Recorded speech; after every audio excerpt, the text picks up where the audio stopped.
Euphemistic Processes, Part 1, Overview. This is the first of a series of videos that I'm doing on euphemistic processes. These are the strategies that language users use in order to avoid taboo words, taboo expressions, or even just taboo language in general, topics that we may want to avoid. Mostly we're going to be focusing on the way that we can invent new expressions to avoid dysphemisms.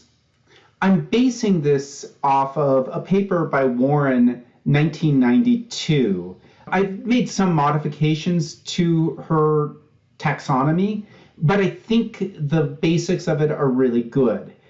The idea of why a euphemistic expression works is that the tabooness of a dysphemism is an arbitrary convention. Remember that words are just a combination of a form, a signifier, and a meaning, a signified. It's that arbitrary connection between the two that allows us to use language in the first place.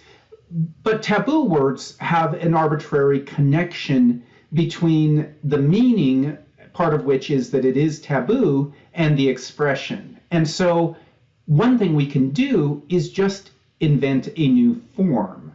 And in that way, we get around that taboo connection to it. Or another way that we can do it is by choosing another word that means something similar, that can guide us to the meaning that we've got in mind, but it still allows us to skirt the tabooness of it. So the two approaches are formal innovation, targeting the form, or semantic innovation, targeting the meaning. Then within formal innovation, we've got word formation devices, abbreviation and acronyms. We've got phonemic modification, where we're changing the sounds of the words. So there we can use clipping, rhyming slang, mutation, or omission. And then we've got substitution, which can be word adaptation or borrowing words, loan words from another language. Within semantic innovation, we've got particularizations, implications, metaphors, metonyms, and circumlocutions. I will go over each of these in a separate video.